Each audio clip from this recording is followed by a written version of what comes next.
Welcome to Ordinary to Badass. Whether you're ordinary or badass, I am so glad you're here. Today's guest is Lia Pinelli. Lia, thank you so much for being here. Excited to have you on the show. Thank you, Marie, for having me. I'm super excited to be here. So before we go any further, I've got to ask you, do you consider yourself ordinary or badass? Girl, you know I am badass. I wouldn't be here if I wasn't a badass. I love it. Well, people still don't always own it. So I love that you just owned it. I'm owning it. I'm owning it. And I want other women to own it too. Yes. That's what I love about your podcast. So have you always felt like a badass? Oh, wow. What a good question. I think it probably would come and go in waves. There were definitely times that I didn't feel like a badass. I was really, I was a bad kid. I was, a totally rebellious teenager, pretty out of control. And I think I felt like a badass then for sure, out of control in like all the best ways if you're a teenager and all the worst ways if you were my mother. But then, when I eventually made my way through college, I didn't always feel like a badass then. I actually had to repeat all of high school in community college because I had screwed up high school so badly. And so I literally spent 4 years repeating high school and then 2 years of undergrad in community college before then I did eventually transfer to UC Berkeley. And it's interesting because I didn't feel like a badass then at all. Like I really felt like I had screwed things up. I was really dumb and uneducated, didn't understand so many things because I was really street smart, but I wasn't school smart. And so I had to figure that part out. And then when I got into Berkeley, I felt pretty badass. But then once I got to Berkeley, I didn't feel like a badass anymore. You know what I mean? Because all of a sudden it's like a total imposter syndrome. And so I feel like it just comes and goes in waves. In that way. No, I think that's so true. It's like sometimes we're going to feel more badass than other times, but it's just a matter of sticking with it and kind of pushing through those times where you feel a little bit weaker or not so strong. And it's just a matter of pushing through it and knowing that you're a badass. I love that. And you know what I love about that is I was just thinking when you were talking, I'm old enough now to know that I am legit a badass, even when I don't feel like a badass. Do you know what I mean? Because like you can still be a badass even if you don't feel like it. And I think what's happened over the years is I've accumulated so much evidence of my own badassery, right? Like that I can draw on that when I'm not feeling like a badass, and I'm like, sometimes when I say to myself, like, I created a human being out of my own body. Like that is badass. I'll play some Lizzo while I'm getting ready in the morning, because it's like, you got to get yourself back in the game in that mental state, because like you've talked about, right? Like it's a mindset, right? And so when we slip out of it, we can also lovingly nudge our way back into it. Yeah. And I liked how you talked about the evidence. And it's so important to look at the evidence. And, previously we had a guest on the show that talked about like the wall of badassery. And so she'd write down all the badass things that she had done and then go back and review it whenever she was feeling like insecure. And so I thought that was so cool. I'm writing that down right now. That is such a great idea. The wall of badassery. I'm going to start one of those myself. Rebecca Kornecki talked about that. So yeah, I thought that was okay. I'm going to go back and listen to that. That's awesome. Yeah. So Lia, can you tell us a little bit about yourself? Yeah, absolutely. So I'm Lia Pinelli and I'm a life coach. I specialize in helping women actually overcome the compulsion to overeat. I personally was a big time overeater. I thought about food constantly. It resulted in lots of overeating and me being overweight for, just like badassery on and off over the years, right? Depending on which diet I was on. I kind of given up on dieting and all of it, and had just kind of been resolved to, overeating. And I discovered a mindset tool. And I was shocked to figure out that this one shift in my mindset actually resulted in the end of overeating for me, at least the beginning of the end of overeating. It was a powerful tool. I actually teach the tool for free now. I can share that with your listeners, but it was the beginning of a real mindset shift, but also a physiological shift for me, in terms of my eating habits. So from there, I just had to know more. And so I went through training and explored, and now that's what I do is I help other women, really figure out why they're overeating in the first place. And there's almost always two reasons. One is psychological, emotional, And the other one is physiological. A lot of times it's what we are eating is actually fueling our desire to eat more and more and more. And so we actually solve for both of those pieces. And the result is peace with food, which for me, when I lost 30 pounds and with minimal effort, and I've maintained it for 5 years now. And but that like doesn't even, the 30 pounds doesn't even really matter because it's the mental real estate that has been freed up for me, that has just been mind blowing. And so the reason I do the work I do is because I truly believe that if we as women, Katie Couric says in the movie Misrepresentation, she says, if women spent 1/10 of the time, you know, fixating on solving the world's problems as they currently do on their weight and dieting, we would have solved the world's problems by now. And I believe that. I really believe that. So this is my mission, right? It's to help other women free up that mental real estate that they're currently using, counting calories and carbs and all of it, and instead focus on what really matters, which is being a badass, creating careers that they want, contributing in their communities, raising their children, like the things we really care about, not worrying about, you know, whether or not our pants are going to fit tomorrow. It's just such a waste of our mental real estate. Yes, no, I love the mindset piece and I definitely want to hear more about that. But first, I got to ask you about this tool that you mentioned, the one that helped you for the end of overeating.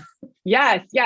So it's funny because when I actually went to life coach training, I was working at the time with teenage girls, and I had created an empowerment course for girls. And it was like the best job in the world. I got paid to sit around and connect with teenage girls about what really mattered to them and help them understand what healthy relationships should look like, and that there's nothing wrong with their bodies, and, you know, like how the media impacts our sense of self-image and self-worth. And so we were talking about this really good stuff. But yet what I found was that I didn't actually have the tools to help them really truly navigate their own lives.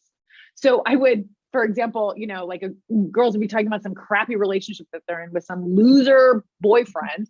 And all I could do was just tell them, you need to dump him, you know, and that wasn't really helping them. I wanted them to have the ability to really understand and think for themselves about if this is the kind of relationship they want to be in. So I went to life coach training, hoping to acquire some of those tools. And it was back then in 2016 that I had heard about weight loss coaching, it was called. And I immediately thought, as being someone who has dieted since the age of 9, my immediate thought was, well, that sounds like a scam, because if that worked, I would have done it by now, right? Like I would have already done it. And so I didn't even consider it. And, you know, I'm in the life coaching world at this point. I've gone through training, I'm working as a coach. And still, anytime I heard of weight loss coaching, I was like, get away from me with that. Well, it wasn't until I was listening to a podcast by a master coach named Brooke Castillo, and she taught this tool called the hunger scale. And I was like, oh, okay, well, it's not a diet. It's literally, and I teach it. I teach it in under 17 minutes, but of course I can't teach it here because it would take a little too long. But you can put it in your show notes or whatever. You can get it at liapinelli.com. But basically the premise is that, first of all, if you are like me and you have gone through, I mean, for me, it was decades of dieting, right? So we go through decades of dieting, and what happens, I didn't learn this part from Brooke, I learned this later, but what happens is that when we are constantly yo-yo dieting, our weight is up and down, we're restricting, we're binging, we're doing all the things that we do. What happens is that we create for ourselves metabolic dysfunction. No longer, the hormones that kick in to tell us that we're hungry or to tell us that we're satiated, they no longer work, because if you're anything like me, you first of all don't let yourself get hungry, right? Like everybody says, oh, carry a snack in your purse and don't let yourself get hungry because you'll get out of control and you'll eat the whole fridge, you know? And so women are like fearful of hunger. So we never actually feel hungry because we eat preventatively.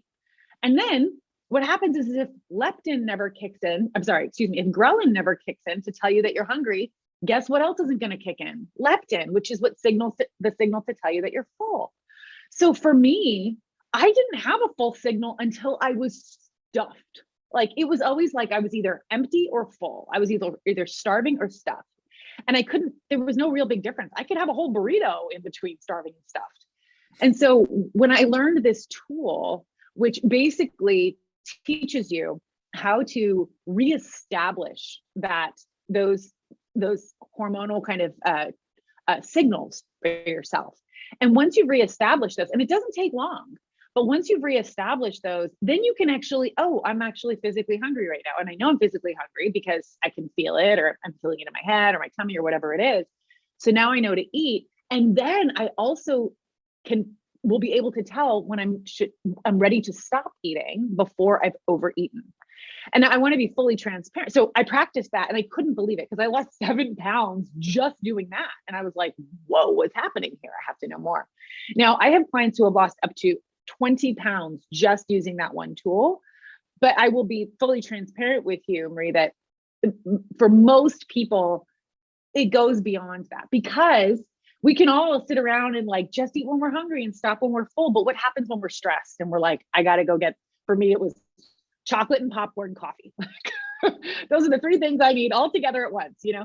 So it's like, that doesn't help. I know I'm not hungry, but I'm going to go eat the chocolate because I just need it right now. I just want it right now. So the impulse and the desire of when we're tired and we just want to, drink a bottle of wine and eat a pint of Ben and Jerry's, or all of that isn't really addressed in the just eat when you're hungry and stop when you're not. So while it's a powerful tool, there's more to it usually for women who, like me, really struggle with stopping when it comes to eating. Does that make sense? So, yeah, no, absolutely. So you initially started working with kids or working with teenagers. What did you discover kind of going through this process? What did you discover, or what would you now tell those kids? Oh, that's such a good question. So what was interesting is that, as I did, research and studied in order to teach my girls about, why the state of being socialized as a woman in this country, why it is the way it is, I learned so much about things such as a girl is far more likely to experience disordered eating if she watched her mother diet. And so many of my friends, even I have a son, but it doesn't matter what his gender is, really, it doesn't matter. But I had so many friends who would say, oh, well, I never talk about it with my daughter. My daughter has no idea, but she is in such turmoil. And I never really say this to them, but I'm always like, but she knows, because I have clients now who are like, my mom never talked to me about it, but I could see her discomfort when she would sit down and pull her shirt out because she was embarrassed about her roles. Or for me, my mom didn't really talk about it. She definitely didn't push anything on me, but I watched her count her points at the table. Right. And so, and my mom did suggest a diet, I think because the pediatrician had expressed concern that I was overweight, but it wasn't like overly pushed on me at all. But yet when we see our mothers, even if it's just counting Weight Watchers points at the table, what that does is it doesn't totally screw us up. I'm not saying that that's somehow like the worst thing ever. And, if you have kids, just know you're going to screw them up no matter what. So just start saving for the therapy fund because we're all going to screw up our kids somehow. But when we see that, the message it sends to girls is that that's what women do.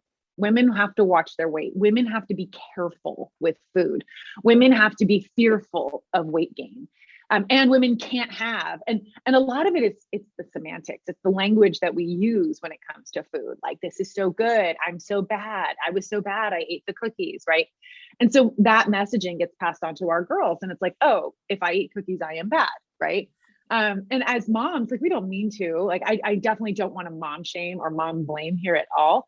But when I learned about that kind of like generational legacy that we are unknowingly passing on to our girls, I was like, man, I want to do something about this, right? Because in my mind, we could change this. The trajectory of dieting for girls could completely change in one generation if we just hit enough women on board really understanding that it doesn't have to be this way. So what is something that moms can do to start having these conversations, or just, I don't know, open it up for their children so that their children feel more comfortable with their weight? Such a good question. Again, here's what I always say.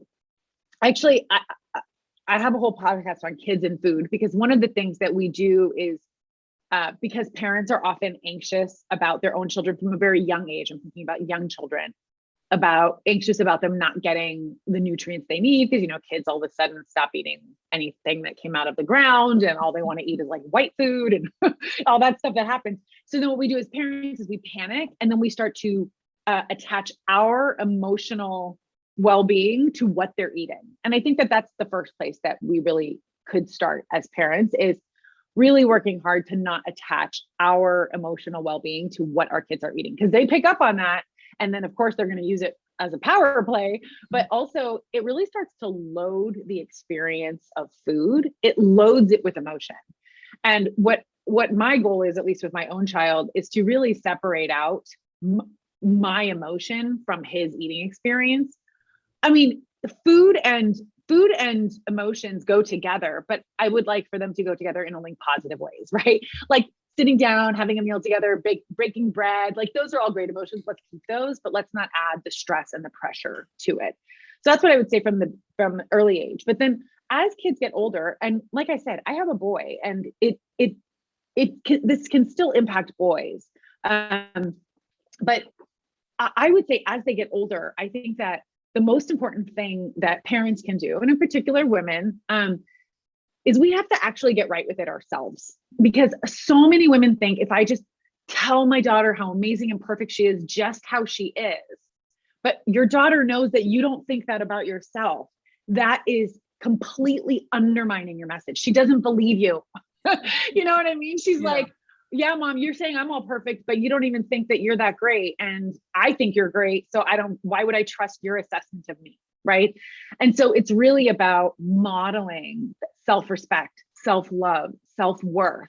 And I think that comes up, from the very beginning, it comes with, I think, women being unapologetic about rejecting self-denial, about rejecting this idea that we have to be self-sacrificing and that we have to somehow give and give and give at our own expense. I think it has to start there, because we think we're being good moms by doing that, but all we're doing is teaching our daughters and our sons, and I'm speaking in a binary here, but teaching our daughters and our sons that this is what women do. So then we're also raising up boys who think that women should just be self-sacrificing, and right. And so we really want to model for them that our own health, our own wellness, our own love for ourselves is paramount.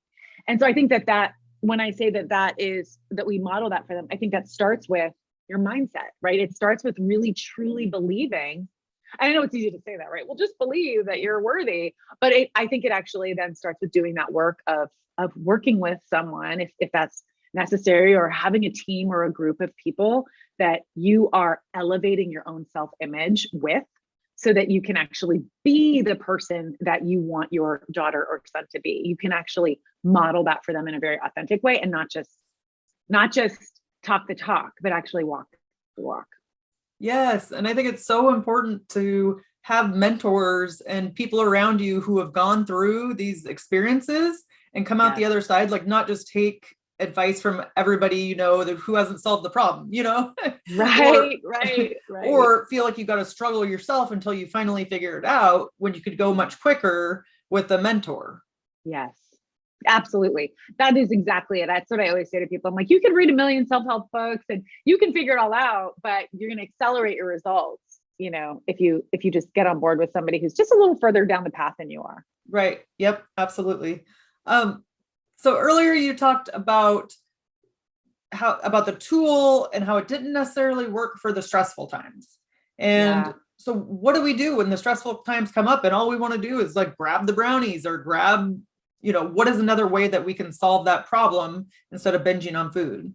That's such another great question. And it's a really hard one to answer, because there's actually like a myriad of factors that it's a multifaceted answer, right? Like there's many different things there that can kind of come together. One of the things that I teach my clients is that the first thing we have to do is we have to actually get to the source of our discontent.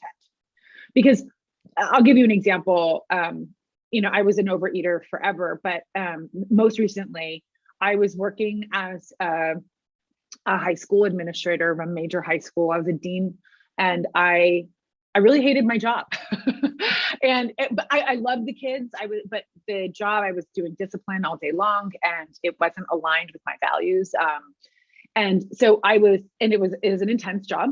And I would come home every day. I'd sit in 45 minutes of Bay Area traffic to get home. And then I had a little toddler at home that I was so excited to see, but also who needed a lot of things. And he needed a bath, and we needed to get dinner on the table. And we got there's so much happening.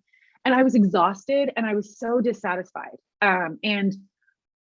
So all I could think of on the drive home was like, I can't wait to get home, open a bottle of wine, and pull out the cheese and crackers and just like get through the night, And that was my response to feeling exhausted and overwhelmed, was at least I've got some wine and cheese to make me happy, and then of course that would lead to chocolate peanut butter cups while I did the dishes and all the things, right? But my point in sharing that story is because first we have to get to the root of why is it that we're going to food in the first place? Because there's a reason. And it's a legitimate reason. And sometimes the reason is just, well, I was bored, right? And so then the question is like, well, do you want to be someone who always eats when she's bored? And my answer for that would be no way. I would rather either just feel the boredom and wait for a spark of creativity to strike, or I would rather move out of boredom. Like, let me go figure out something else to do. But eating just because I'm bored, I didn't like that reason for eating. Right? Do I want to be someone who eats when she's exhausted and tired and stressed? My answer to that was no, but it also made me realize that once I figured out, oh, that's what I'm doing. Like, I'm exhausted, I'm tired, I'm dissatisfied, I'm frustrated with my career. And so therefore I'm eating. And so then I was like, I'm going to stop being a person who eats when she does that. So when I stopped, guess what happened? What happened was that now I had to actually face the fact that I was really dissatisfied in my career. And so then it was like, oh, now I have to do something about it. But if I hadn't stopped eating, if I would have just kept eating and drinking, my chocolate, my cheese, my wine, my chocolate, my cheese, my wine, if I had just kept doing that, I never would have had to face the fact that I have a master's degree from Stanford University in this subject, and yet I'm now deciding that this isn't what I want to do. You know what I mean? Like I had to really confront that, like, after 15 years of being an educator, maybe this wasn't the career for me. And so it's like, okay, but I would rather then go down that path, because now I do have, for me, dream career, and I'm no longer overeating. But if I hadn't stopped connecting food to my pain, I would have never, ever, I promise you, I would still be a high school administrator, totally miserable, and probably yelling at my son and husband, every night. Does that make sense? Yeah. And it sounds like, well, I think it is, like, food is an avoidance tool. Instead of dealing with the emotion or dealing with the thing that we don't want to face, we just eat food because that's easier, or drink wine or chocolate or whatever. 100%. And people can do it with a lot of different things, right? So, my sister, she wasn't an emotional overeater ever until the pandemic. And then she was like, oh, Lia, now I know what you're talking about. She's like shoveling popcorn in her mouth. But my sister will totally distract herself, say, with like a Netflix series where she'll just like avoid doing what she used to do because, oh, she's gonna be mad at me now that I'm airing her dirty laundry. But do you know what I mean? So it could be shopping, like I have a client who it used to be shopping and then it switched to food. And so it can be a lot of different things. It's just, for me and my clients, it happens to be food and or drinking, not alcoholism, right? But just drinking more than we want to as a response to feeling bad about something. Yes. So I am going through health coach training, but it was mostly for myself to like figure out, my weight situation. But then I'm also a certified financial coach. And so I just find it so crazy, the similarities, like how much it is not about the numbers for the finances, yes, for the weight, and it's all about the mindset. But it was just kind of mind blowing to me. I talk about that all the time, Marie. That is so true. Money and food it's like the same deal, right? You can overspend, we overeat, and then we pull back. We're like, I'm gonna eat beans and rice forever, and then and then that doesn't work. And but beans and rice because it's cheap, but then we're like, next thing you know, you're at the fancy restaurant. So it's totally the same. I totally agree with you. And something you said just made me think like about the restrictive eating or the restrictive side. Yeah. I think that it's so easy if you've been binging, to go to like the complete restriction. What can we do to combat that? Oh, such a good question again. Man, you've got good questions. I keep saying that. I'm like, such a good question. So that's the pendulum swing that I think is so familiar for so many of us. And for my clients, we are, myself included, like recovering all or nothing thinkers. Meaning it's always like, I'm all in, I'm all out. I'm on the wagon, I'm off the wagon. I'm good, I'm bad, And so, and that can be with a lot of things, right? Just like with money, like either I'm totally saving or I'm totally spending.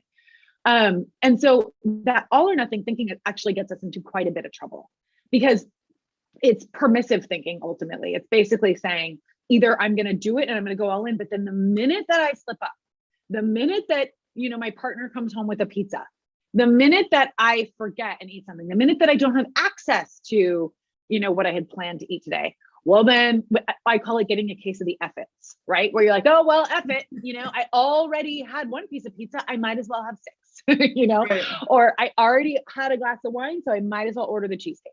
So it's like, it is the pendulum swing. And so what I say to that is to first just be really onto yourself when and there's all kinds of tools that you can learn and develop to increase your self-awareness. But it starts with that self-awareness of like, ooh, I'm having all or nothing thinking right now, right? I'm totally doing that thing where if I'm not perfect, then I'm all bad. And that is a cognitive distortion. That is a thought error. It is not true. And so it's important to just recognize, oh, okay, like I don't have to swing to either side. I can have this piece of cheesecake because it's, I want it or it's here or whatever it is, but I don't have to go all the way over, right? Like there are other options for me right now. There are other possibilities. And what I strongly recommend to women is, well, a lot of times we won't catch it until it's already done. We're like, I already went all in on that binge. And then I realized, oh, I was having all or nothing thinking. But that is still so valuable to spend some time thinking through. And I actually have my women like do a mental redo. So it's like, okay, if you could go back now and do it again, what would you do? And we really go through it play by play. And, a lot of times like, I would have split the dessert with my sister, or, you know what I mean? Like, they're like, I just didn't have to, like, I didn't even, and they never feel good after. I never felt good after. After eating the whole thing, it's like, I just would have had half and I would have been great. And so recognizing for themselves that middle road was always available to them. And the power of going back through it, and you can do this yourself, right? You don't need a coach to do this with you, but the power of going back through it and actually writing it out if you're not working with a coach can be powerful. Because what happens is that replay in your brain actually kind of trick your brain into thinking that you did it that way. Not that you replace that experience, but what happens is then you start to gain some familiarity with other options, even though it's imagined. So that the next time that you're sitting at the Cheesecake Factory or wherever you are, the next time you're in that situation, you'll start to be able to catch it in the moment, or maybe even right before it's happening, right? With enough practice, you'll be like, oh, this is right now, I'm totally doing all or nothing thinking. Or you'll be like, oh, tonight we're going out and I know I have a tendency to go into all or nothing thinking. So then you can plan and anticipate for that and decide ahead of time, like, how do I want to show up for myself? Who do I want to be? And I think at the core of it is also allowing space to feel satisfied. So this idea of all or nothing thinking comes from this diet mentality of like, I have to restrict in order to get what I want, like to lose 30 pounds. But the truth is restriction will never get you there. The road has to be paved with pleasure, or else you will not continue down that road. We are hardwired to seek pleasure as animals, as humans. And so really recognizing that, like, if you're telling yourself you're going to go to the Cheesecake Factory with all of your friends and you're going to drink water and eat a salad with no dressing, I promise you that's not going to last, right? Like, you have to really figure out what satisfaction looks like to you and then allow space for that while also allowing space for meeting your health goals. Man, there was so many value bombs and what you just said, I loved it all. But I totally agree. We are wired to seek pleasure. And a lot of times when we're setting goals, we're thinking of all the pain along the way, all the things that we're missing out on and that we can't have, instead of focusing on like the end result, like how we're going to feel and what it's going to be like. And, like just the end of the road, which feels so much more pleasurable than where you're at right now. Yeah, totally. Okay, so I know that we're winding down here, but something that I often like to ask guests is, do you have a resource or a book or a podcast, something that you've listened to that has helped motivate you or encourage you along your journey? Oh man. I know I'm springing it on you here. Well, I've got so many. I'm like, oh my gosh, Marie, how do I choose? Well, it doesn't actually have to do with weight loss. And if anything, it's actually the antithesis.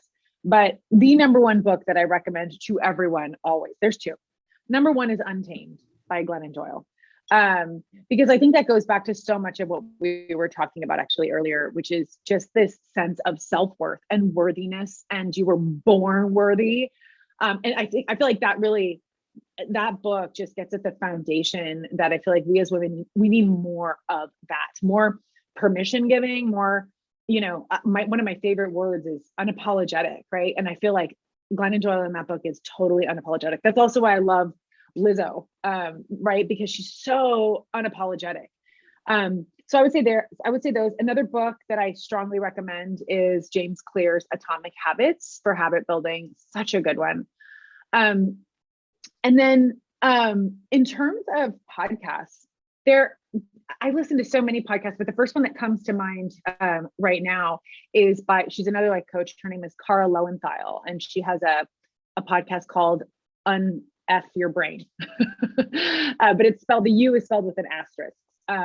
But that's a really good one too, for really, in my experience, really helping you to understand how your brain is creating the results that you're getting in your life. And that's the same philosophy that I use with my clients, right? It's like I said at the beginning, it's not just physiological, like what I'm eating is causing me to crave to eat more, but it's also mindset, it's psychology. And Cara Lowenthal does a lot of, her podcasts are really about that blend of psychology and coaching to really help you understand how your brain is creating your results.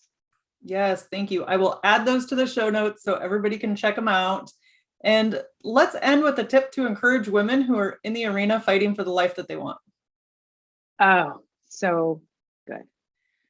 I think here would probably be my number one tip. So I would say that my number one tip is to simply get up 20 minutes before everybody else, or stay up 20 minutes after everybody else. I don't care. Just get your 20 minutes of alone time. I used to have to do this in the bathroom, when I had a little one, like mom was in the bathroom, I locked the door, and like, that was my moment. But truly, and get really, really clear on what it is that you want unapologetically, like write it down in a journal. You can burn it later. Nobody will see it. Right.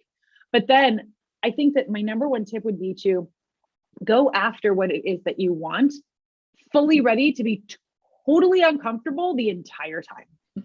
Because in my experience, and Brooke Castillo, who I mentioned earlier, she says the